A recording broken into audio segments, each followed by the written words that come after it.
But back in 2005, we dove into the whole world of online qual, basically driven by the fear that we thought focus groups might go away. And of course they have not, and there is great value in face-to-face research, especially in combo with online, but online has obviously established itself as a very viable method in the research world, and is very stable and growing, as are we.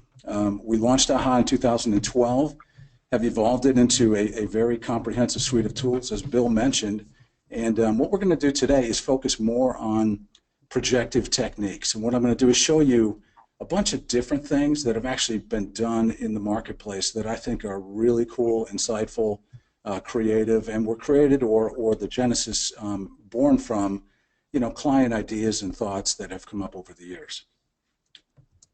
So with that said, who we are, for those who don't know, we're an asynchronous strategic qual platform, which means that there's usually a schedule. Maybe it's 3-4 days, could be shorter, longer, whatever. There's no real set time length. But respondents come in at their leisure over the course of each day and spend generally between 30 and 60 minutes interacting with different activities. We do stuff in both the B2C and B2B markets. We're international. We've got all the big languages and a lot of the small ones. So any market, any language is viable for us. When you use us, as several of you do, you can use us just for the platform. You can use the platform, have us program, project manage. We can recruit for you, and then we can do the consulting as well. So it just depends on what you look to do. Our business is kind of spread across all of those different combinations of packages. But again, the core thing is the platform and the tools that are within it. All right. So what we've got is we do have qualitative. Obviously, we've got some quant tools as well. Skip logic, pipesum. Some real, I'll say sophisticated stuff, but we're not trying to, compete with the big quant engines out there. And then again, what we're going to focus on today is projective activities and touch maybe just a little bit on the social stuff and how they apply to projective. Okay? So why we're here, what we're going to learn to do today, hopefully I get to share with you, and either, as you already know, I either build on your skills or maybe give you some new ideas on how to do things. So what we're going to do is learn to design more engaging online studies, maximize respondent engagement, leading to deeper human insights. And we're going to do that today, again, via looking at projective techniques. We want to evolve your online knowledge and skills, and then increase your interest in doing more qual, of course.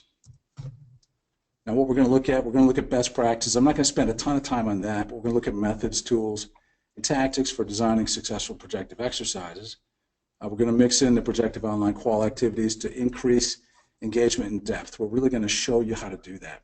And again, these can be weaved into very pragmatic exercises.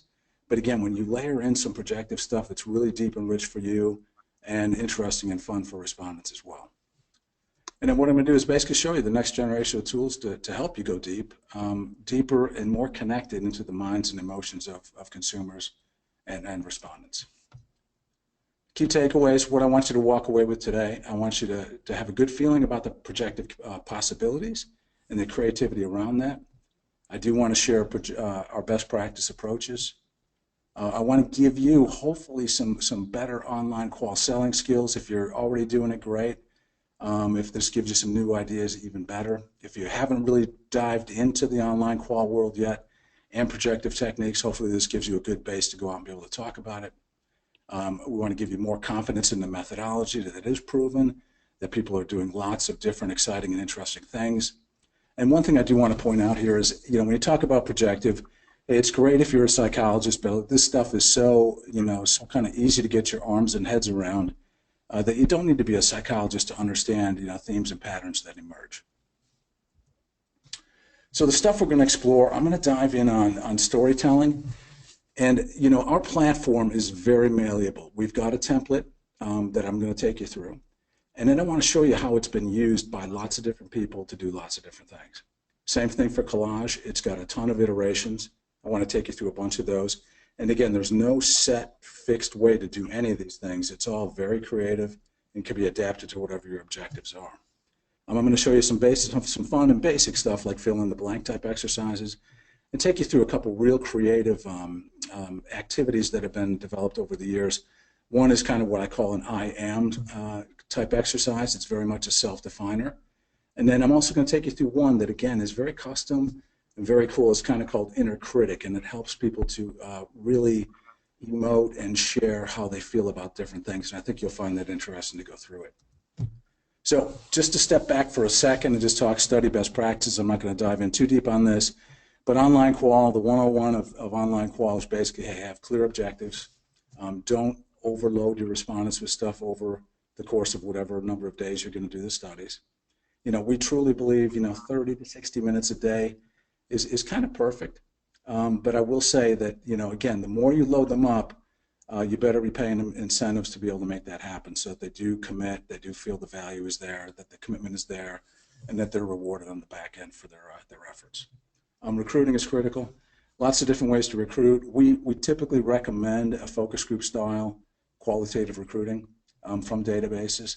You can use quant sample. It's a little bit trickier to do. If anyone wants to talk about recruiting methodologies at any point in time, I'm always available to talk about that and study design.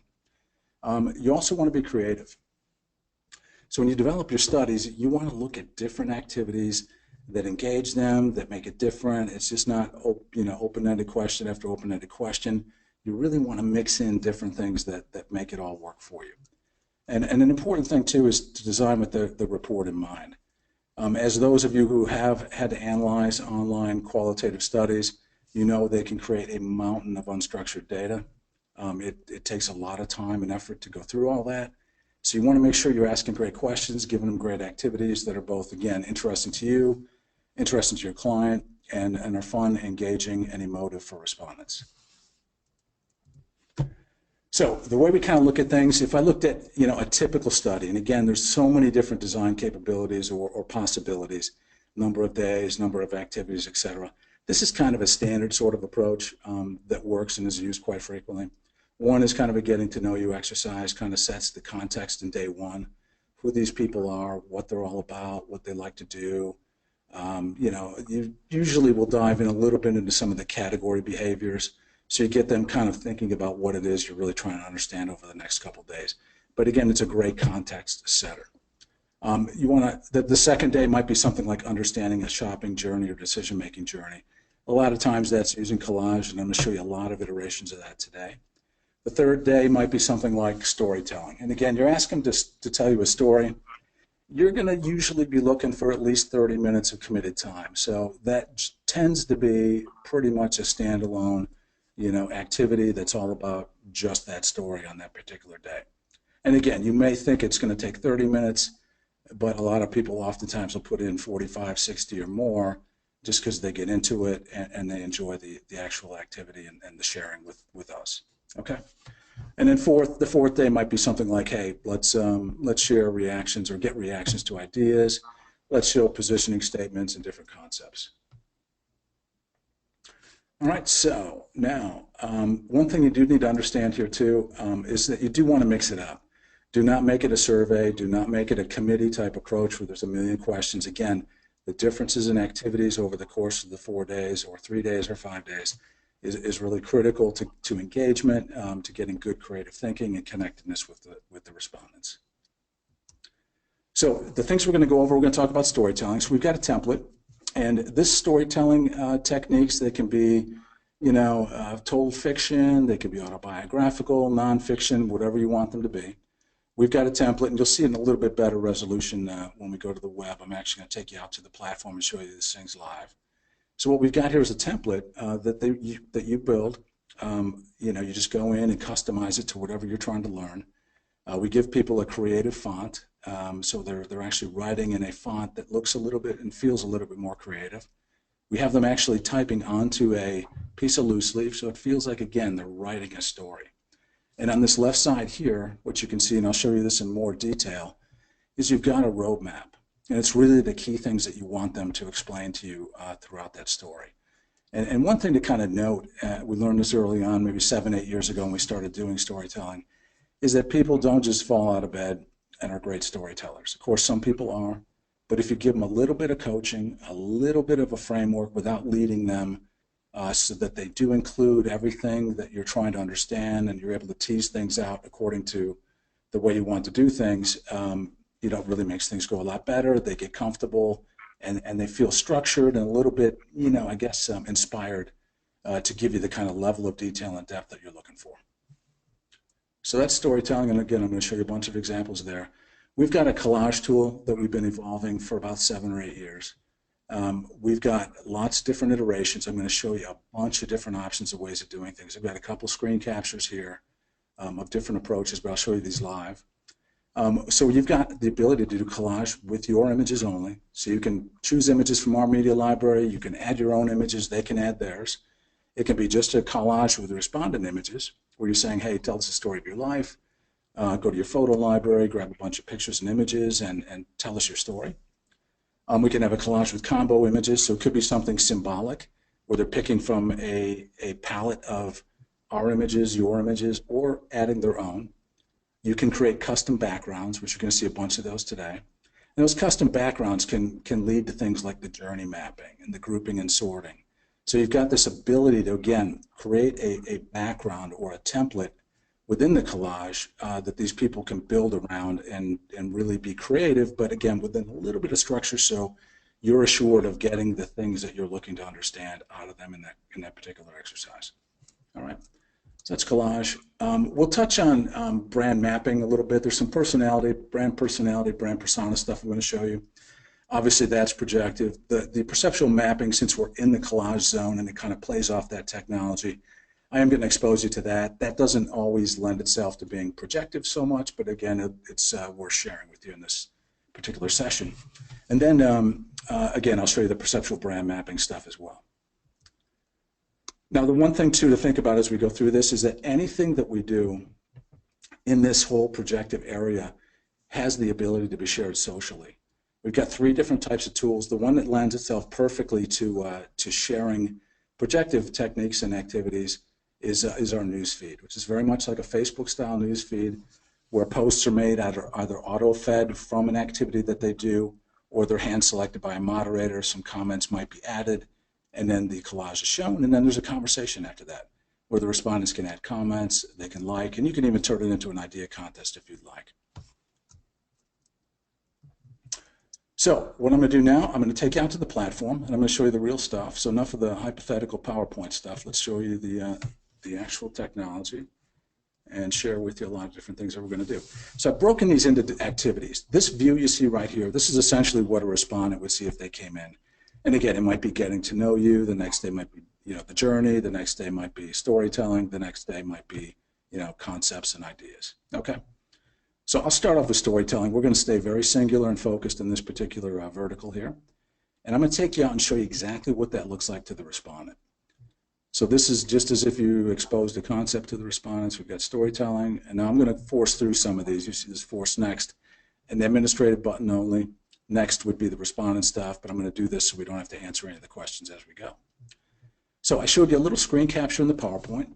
And on here, let's see here. I got somebody. Let me just double check and make sure I've got questions here. I'm not seeing the presentation. I've got a question here. Bill, do you see that? I do. Other people say they can see it, so I'm not sure if Anna Maria is logged in. Yeah, Anna Maria, you may just want to make sure you clicked on the link. It should open up. It may want to download some software. Give that a try, and hopefully your screen share will show. The other thing you might want to do is just check to make sure that my screen is not hidden behind one of your other windows. Okay? Hopefully that helps. Fingers crossed for you. Okay, so what we've got here, this is the template I showed you in the PowerPoint. It was pretty small. So what you've got here is you've got the ability to set up the instructions here. This is just the base template here, exactly how you would begin to build. So what you've got here, I mentioned there's a loose leaf paper here that they write on. They've got this creative font. They come in and they type. And again, they really feel like they're doing something engaging, interesting, artsy, creative, etc. So they come in and type, they tell you the story. Now down this left side, this is the template. This is a base template for telling a good story. When you want to create your story, you just start with this. You can wipe it out completely, change it to anything you want. I'll show you some examples of different interpretations. But again, this is kind of the 101 of telling a good story. So respondents will come down here, and again, depending on what your objective is up top, you're going to explain exactly what you want them to do. And you can create scenarios that they can choose from, etc. And then they're going to go down this left side, and they're going to look at what the questions are first, review it, start writing the story, and then refer back to this little roadmap as they go. Okay. Another nice thing you can do, again, completely flexible as to how you want to do this, how you want to set it up, how you want to use it. What you've got here, a lot of times people will actually ask for some images after they've told the story. So let's say the story is a fictional story where there is a protagonist and an antagonist. And there may be a mood shot that you want. You can ask them to go ahead and upload pictures, where they just go find them on the web or go find them from their photo library. Upload this, so let's say protagonist, antagonist, and a mood shot. And that, again, helps to kind of color and tell the story in a little bit more depth. So that's the base template right there. Now this next page here, we've got here, now I'm going to show you, and I'm going to be a little literal here just so you kind of get the idea of what's happening. So what different people have asked people to do. So in this one, here's the moderator's text here. We'd like you to write a story about an imaginary person. Your character can be whoever you want. He or she can be based on a real person you know or someone you make up.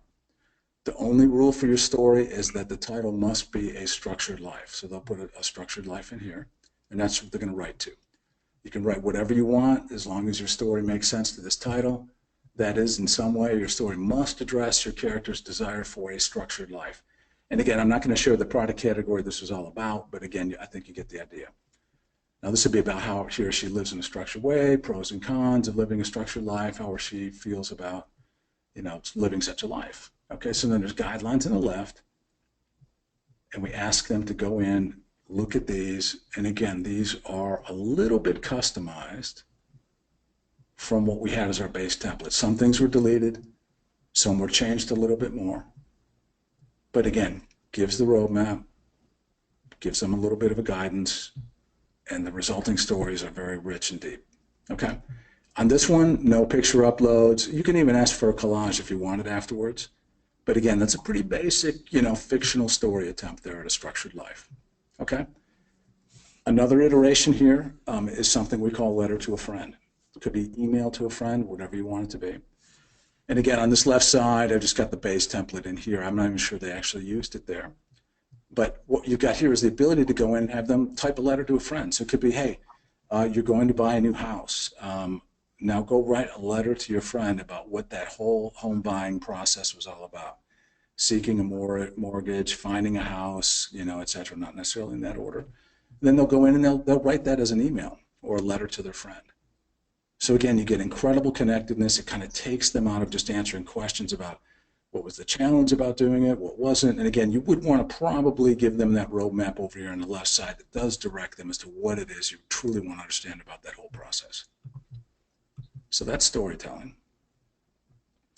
Now this one here, that was a letter to a friend. This is a little bit more, this is specific to a product category. So it's a story about breakfast in your life. Now this one, as you can see here, is totally customized. They essentially threw our template out and built their own little roadmap of the things they wanted to understand about breakfast. And they also asked for images as well. So they got 3 image uploads, totally custom template. And let me read this to you again, just to kind of, if you've got projects on your plate, things that you might do down in the future, consistent clients that you work with, et cetera, you can kind of get a sense of how you might bend this to something that might be beneficial to them and you. Okay, so on this one, this will be a fun exercise. I want you to write a story about breakfast in your life. I'd like you to be creative here. Imagine that you are a character in the story and the breakfast comes to life as a character in the story. Be sure to look over and answer the questions to the left by weaving them into your story, and don't be afraid to be creative. Finally, make sure you give your story a title. Write your story title here. You won't be able to submit without one, of course. Okay, so it's mandatory that they do whatever it is you're asking them to do. And again, as they flesh it out, they're looking at main characters. As you write the story, describe each character, the roles they play, and the underlying motivations and needs. And again, they got real detailed.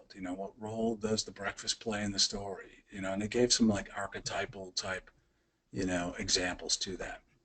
Feel free to personify. Again, really well-written text instructions. And by the way, if we ever do work together, those of you that we do, those who haven't worked with us yet, when it comes down to doing these kinds of things, we can share templates with you that we've created that are our intellectual property. So that, again, you're not creating from scratch. You can kind of get some inspiration from, some previously well-thought-out ideas. okay? Or change them completely as these people did. Completely restructure the little roadmap. Settings and places, again, this gets very detailed. And the length of the responses and the depth of the stories is incredible when you give them a good line of direction, a good roadmap. So settings and places, where does this take place? Are there other places involved? Does the place you get your breakfast also have a role in the story? What is the role? Why did you choose it? Do different restaurants play different roles? So again, a lot of depth, a lot of richness here.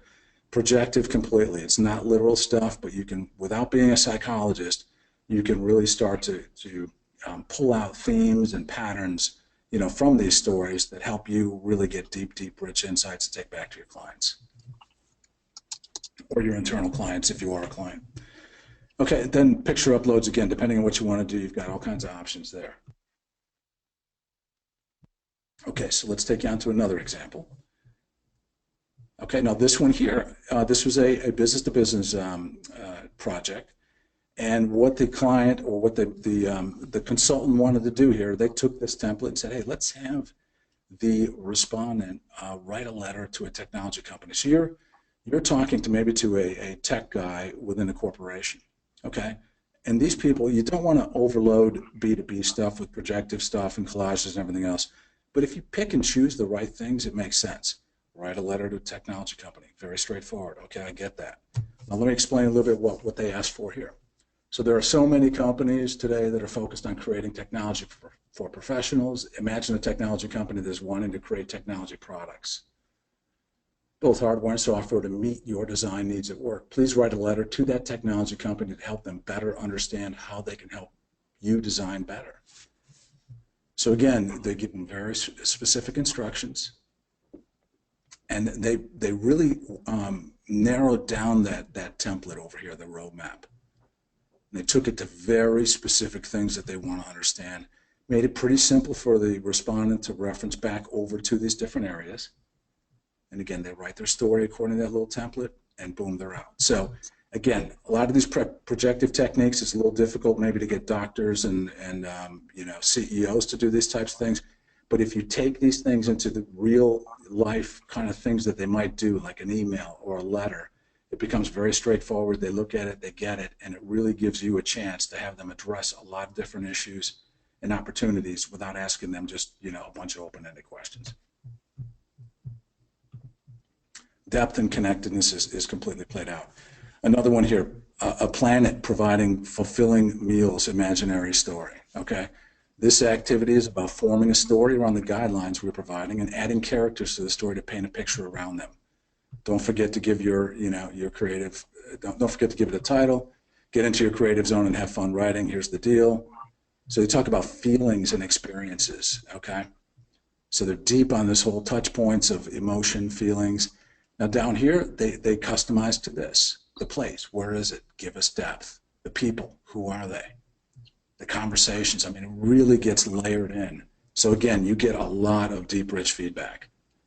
Brands or companies are involved. So again, if you're looking to understand competitive situations, or maybe it's like best practice type companies that might be referenced in this story, they're teasing that out. Philosophies, what's the food philosophy on this planet that's providing fulfilling meals, okay? So they're looking for philosophy, your help, okay? What can you do to help them make better fulfilling meals? The year, when is this? Is it in the future? Again, this is pretty cool. Very creative, very imaginative, something that people get into. And again, we never get back 2 lines on these kinds of studies, on these kinds of exercises. They come back deep, rich, long, very interesting, and very creative. Okay? So again, you don't need to be a psychologist to figure out what they're saying. It just gives you a lot of great ideas, and it's just a different way of asking the questions. This one, meal plan. So this is a college-age kids deal where they want to understand, writing meal plans about, your freshman year, the cafeteria food that might have happened, and then, maybe how things might have evolved in the upperclassmen years. Okay. So you've got a little different approach here. Again, please tell the story of how you chose your meal plan, eating options in 2 chapters. Okay. So they took a little different approach here, made it 2 chapters. Made it a little bit interesting. Let me just see if we got any questions at this point in time here before I move. Okay, looks like we're okay. Anna Maria, I'm hoping that you were able to get your view up. So again, this is another little iteration on this. So again, take this back to your own, brand portfolio that you work on, client portfolio, and think about the ways that storytelling can be executed against it. And then finally, just in a couple more quick examples here, detailed stories. Now this one, they actually went with a persona or personification. They created a person called Pat, and they wanted to understand Pat's experiences with migraines. So again, they used a little bit more of our template, customized it to a degree. What are the important changes that take place for Pat? How does Pat remedy his, his migraine situation? So again, they set the table about migraines, tell the story about Pat's experience in this magic place of getting better. Okay, so they were really trying to create this idealistic remedy or fix for Pat's migraines and how he was going to, get him or herself to a better place. Okay. Now, that was storytelling, gave you a bunch of examples there. Now that we're going to go into collage, this is super fun here. And then finally, what I'll wrap up on is going to take you into some other cool stuff that's projective and pretty fun and easy to do and fun to do. So again, think of these in the context of your mixing and matching. You may have very pragmatic questions that you have to ask up front. You do those. You may need to understand category behaviors very directly in the getting to know you type activity. But again, as you go through the course of several days, being able to layer in these super interesting projective activities really gives you a much broader, richer study with a lot, deeper insights. So on this one here, we'll preview this. So this is collage. There's a lot of different iterations here. And this is pretty amazing. I'll tell you, this is one of our big themes is innovation by collaboration. And the whole idea behind that is that some of the best ideas for our platform have come from people like yourselves, where somebody might say, hey, can you do this? Can we put a background up on the collage? We listened and we developed all those different things. So I'm going to show you a bunch of creative exercises. Now, it's called collage, but it can be morphed into a lot of different activities. Okay? So with that said, I'll show you the base collage first. So what we've got here, this here is the palette or carousel of images. We've got about 400 symbolic images in our media library. I'm going to zoom this out just a tad so you can see it all in action. Hopefully that works for you. Okay, I think we got a question here. Yeah, Tim, yes, that left side, you can add questions in anywhere you want. In the storytelling, you certainly can add questions in, but in collage, you can add questions as well. And yes, if you're asking about the question box, yes, this is where you write questions and I will see them. So everybody, on your little dashboard thing, there is an area where you can, it says questions. If you drop that down, you can go in and you can fire questions off to me and I can look at those hopefully before I change pages and we can address those questions real time. Okay, so this is the collage. Again, here's the carousel, 400 images in our library. You can use your images. We have clients that have a series of archetypes they've either custom created or they purchased or licensed. We can use archetypes. We can use images. There could be words in here, logos, whatever you want it to be. And what we've done here is usually it's like, hey, tell me how you feel about, again, I'll go back to the house example. Tell us how you feel about buying a new house. What are the feelings that go through your mind as you go through that process? And again, you may see, frustration and elation and, all kinds of different feelings and emotions that might come around from that. So respondents will go through, they'll grab images, and you can set minimums and maximums as to how many they can pull down. So they'll go create their collage. And I'm just going to make this real quickly for you. Usually it's 5 to 8 images. It can certainly be more or less. And sometimes it's even just pick one image that best defines how you feel about XYZ. Okay? So I'll go in. They can go resize these things, shape them. And then let's bring one last one in here and we'll fulfill the duties of creating a nice looking collage. And by the way, we have like instructional videos if we're worried that, the 75 plus crowd would maybe not understand what we're talking about, so we have a little instructional video, but this says no, we have kids doing these, we have, elderly people doing these as well with equal dexterity. So the nice thing about this too, so we've created this collage, and now they can go in and they can add words or phrases to the images. So it might be, words or phrases that describe how does this image make you feel. So they go drag that around, they can do a little bit of art direction here. If it's a dark image, they can go light image, they can go dark with the words, blow them up a little bit. And they can drop emotional descriptors around each of these particular images. Another cool thing about this, again, this is Qual. You may have 40 people, you may have 60, you may have 20. This will export quantitatively. So the nice thing about that is you've got the ability then to understand how many times each individual image from that carousel was selected. So while you're looking at this as a skilled qualitative researcher who can identify themes and patterns from images and words and phrases and paragraphs, etc., it also is nice to just have a quick count them up to know that, hey, this bicycle shot was selected by 26 of 40 people. You may see that visually, but it's kind of like, whoa, that was really interesting that many did that. So you get a little bit of a quant export.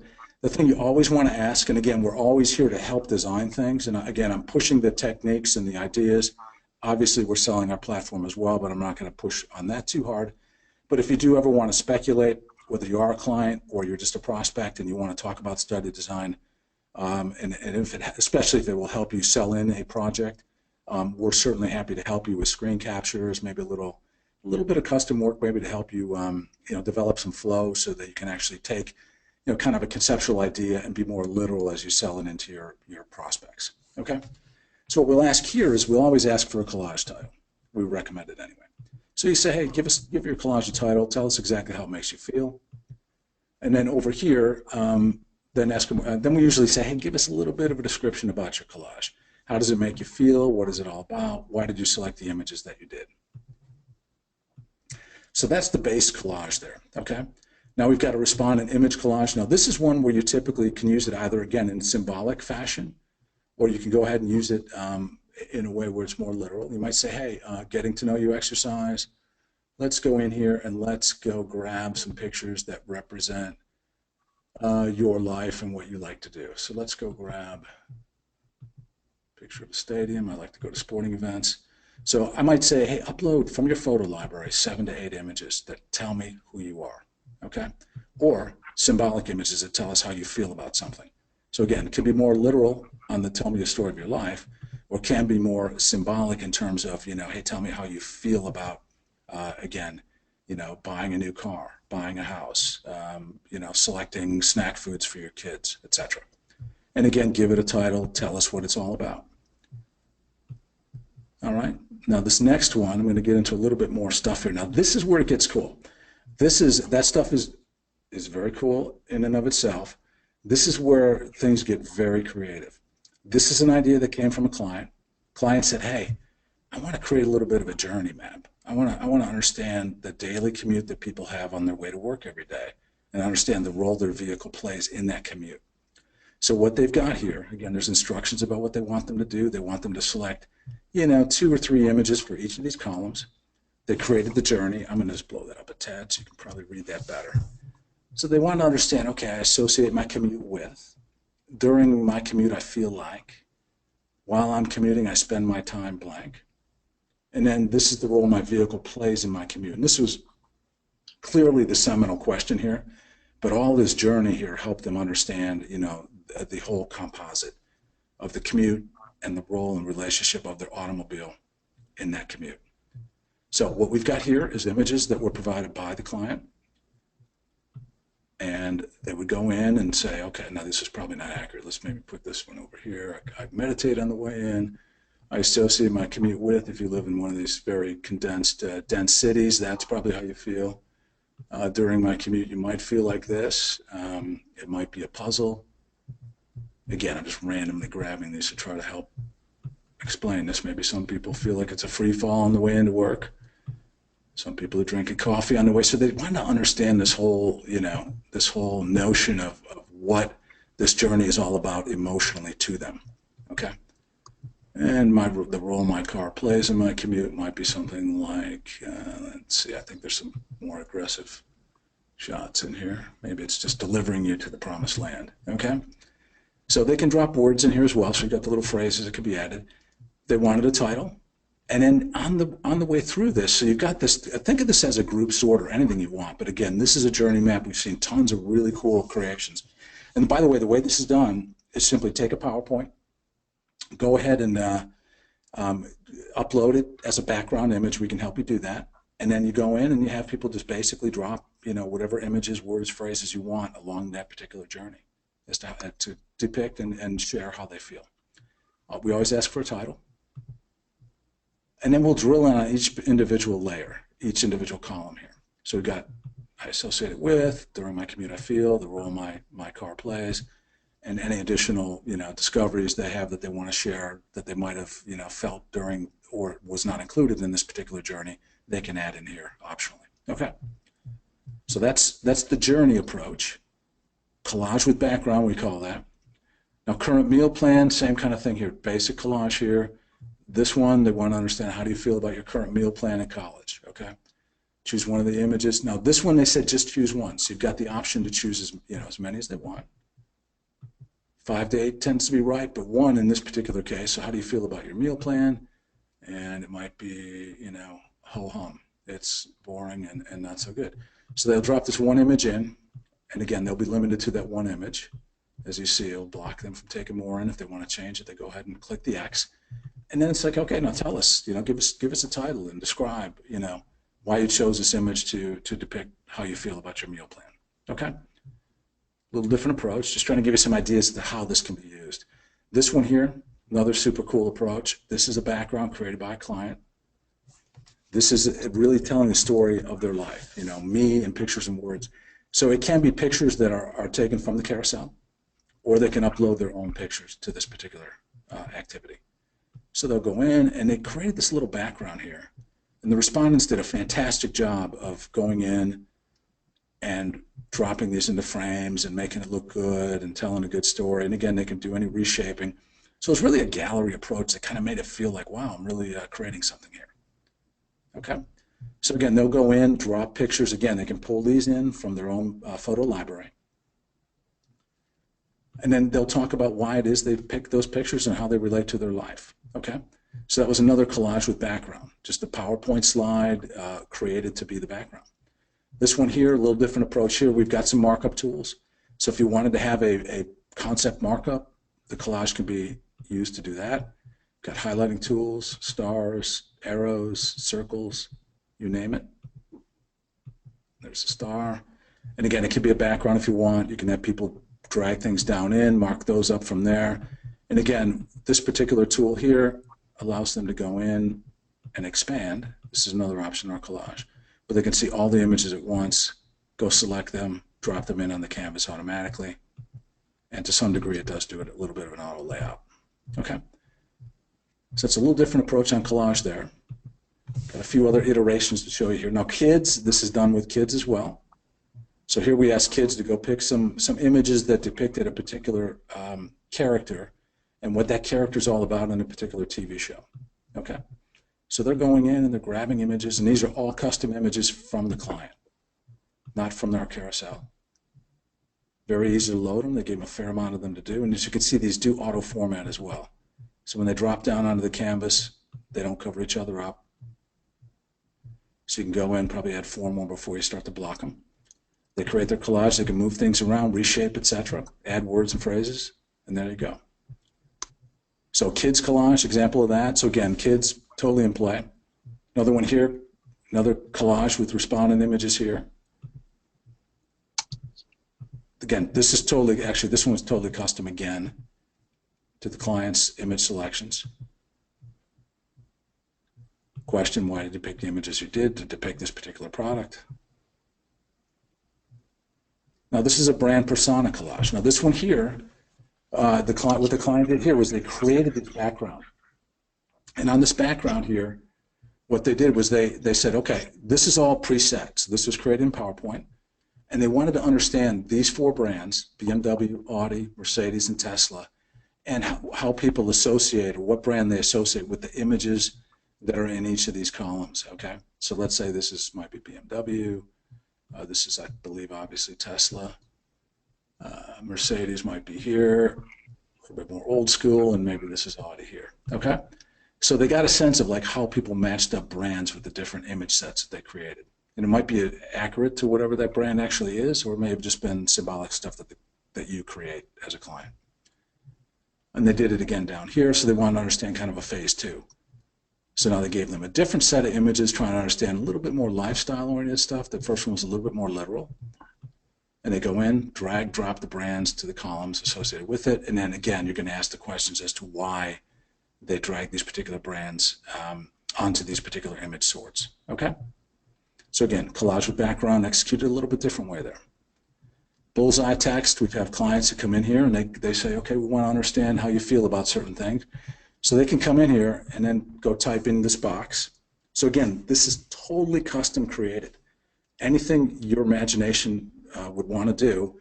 What I'm trying to do here is just kind of show you some of the applications that are out there for you to go in and have them create cool collages or activities that are projective in nature or not.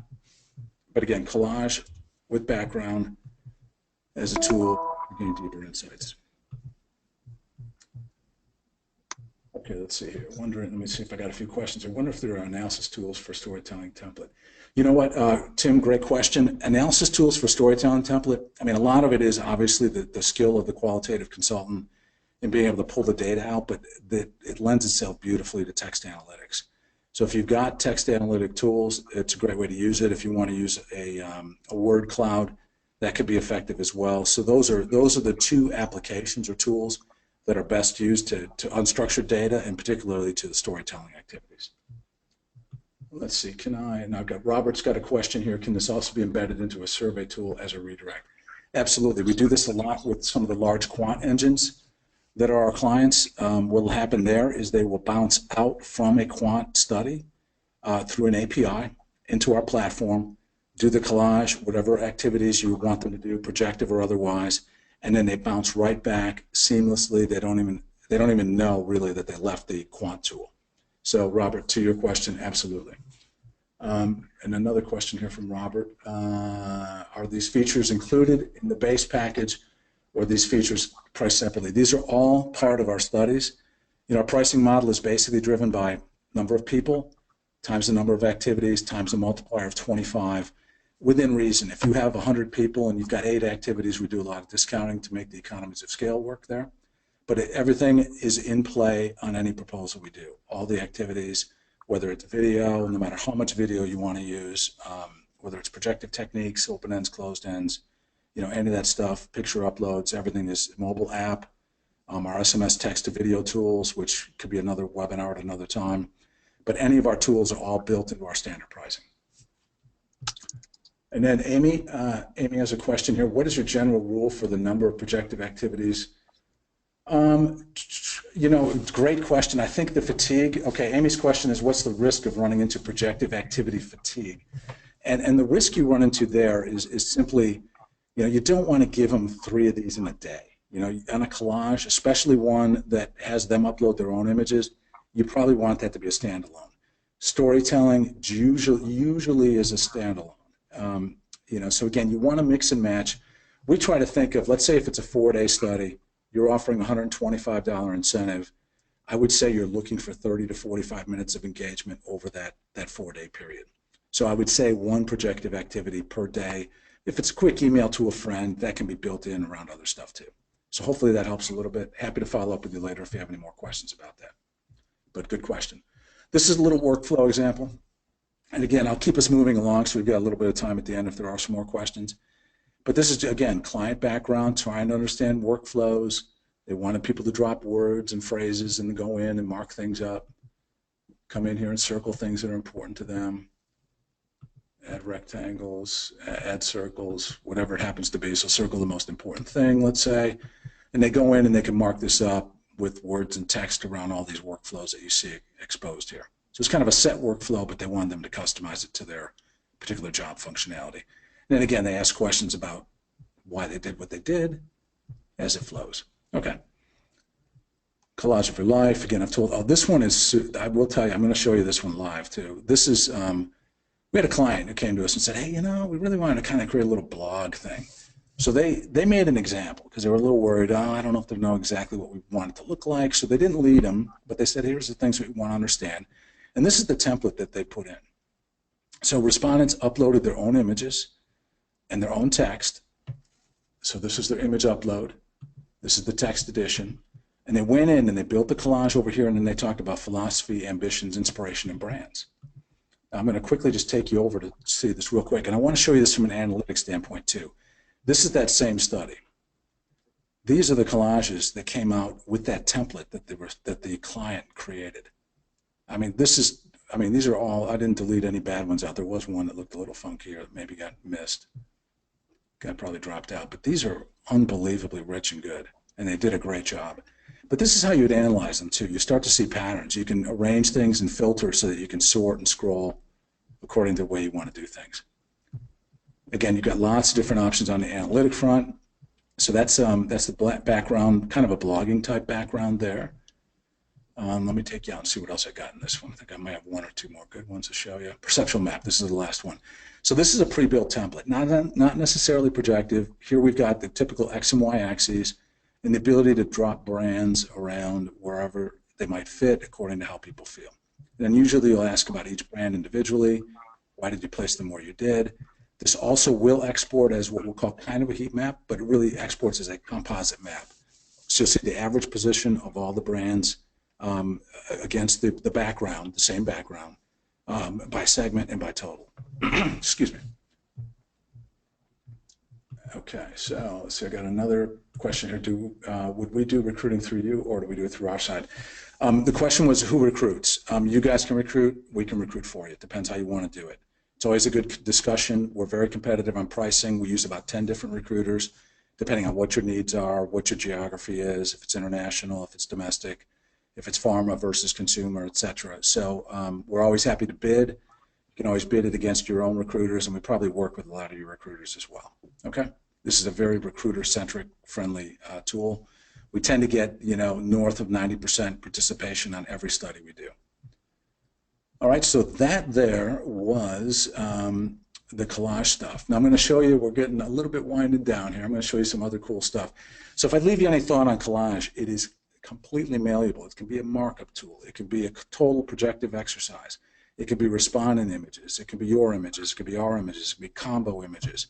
It could be a journey mapping. It can be perceptual mapping. Again, whatever background you want to create, and it can be as long and as wide as you want it to be. It's totally up to you. Okay? So this is some fun stuff here. There's some other cool projective things that are cool. If anyone remembers Mad Libs from back in the day, it's good stuff in terms of, we resisted this one. We had a lot of clients, hey, can you do a fill in the blanks thing? We're like, well, I guess we could. We kind of had a little hack to do it, and then we decided we'll launch this as a real activity, and it's super popular. Very easy to do. You can create just a sentence, series of sentences. You can create a story, and you've put the blanks in. And again, this is just kind of a, hey, I wake up, this is what I do, etc. People come in, they fill in the blanks. It's fun, it's easy to do, it's interesting to them, it's very emotive, it's very accurate as to how they do feel. And then when it exports as well, all of your columns would have, the first blank here, and then all the answers, down in sequential order in a column. So it's really easy to analyze. You can obviously sort it if you've got some commonalities there, but you can very easily pick out patterns and themes. You can sort those by segment, by any demographic you want, and by total as well. Okay? Fill in the blanks, pretty simple. It can be a big story, short story, paragraph, sentence, whatever. Okay? Let's fill in the blanks. Now that one is something that doesn't have to be one activity in a day. If you give them one of those, that can fit in with a bunch of other things. Now this is another one that's pretty popular that we created several years ago. And it really is a way of people self-defining. So what they do here is we give them 12, it can be 20, it can be 10, 5, whatever. But we just say, answer this question. We're going to give you 12 of these questions to answer. So it's please give us 12 different words that describe who you are by finishing the following sentence. And put your answer in the box below. So what they do is they come in and this I am a, so it might be I am a dad, I am an athlete, I am a yogi, I am a shopper, I am a, whatever. I'm a community guy. Again, so you get all these different options, and you really can define their life. You can define it in more blanks or less. 12 seems to be what we think is a really fair number. It's just a really, really cool way, particularly in a getting to know you exercise, to have them tell you exactly who they are in a sort of projective type technique. Okay, very simple, easy, nice warm up, very insightful for them and for us. I mean, if you have to take that yourself, it's kind of interesting to know. Now this is another one. This is pretty cool. This is something we developed ourselves, and is used a lot of times in many different categories. And again, you can play off of it. Again, this is more to give you an idea. If you wanted to use a template, go for it. If we do work together, if you have any ideas, we're happy to share our intellectual property with you guys as to how people have done things in the past. We help with study design. We'll brainstorm it out for you, help outline it, write the guide if you want us to do that as well. Okay? We call this one self-talk. And this is about your inner critic. And I'm going to read these to you. And I know we got 6 minutes left, so I'm going to keep this kind of rolling. We're not piling up on too many questions, so I think we're okay here. Please, if you have any questions, pop them into the question box, and we'll try to clear those in the last couple minutes. So on this one here, it really is, I'm going to read this so you understand it. The items below are about the times when your inner critic might speak up. Try to remember times when you're in situations like the ones below, or imagine yourself in a situation like that now. Sometimes the inner critic is very loud and you can't miss its message. Maybe it keeps you awake when you were trying to sleep. At other times it might be quieter, but just as discouraging. Try to tune in to the quiet criticisms as well as the loud ones. And please write the negative messages that come up in your mind in critical self-talk. This is a real psychological exercise. Again, you would be able to understand the output. We have, on the consulting side, psychologists that do break this stuff down as well. But again, you would see answers that you would be able to understand what people are getting at. So it's very introspective and deep. But when I get a compliment from someone, my inner critic says blank, hey, maybe they want something from me, or, why did they say that? When I think about the kind of pet owner I am, this is a pet-specific study, my inner critic says. When things are going really well in my life, my inner critic says. I mean, this is kind of funny when you think about what you might say. I'm thinking about myself here. Now, when I experience a rejection of any kind, my inner critic says, I don't like those people anyway.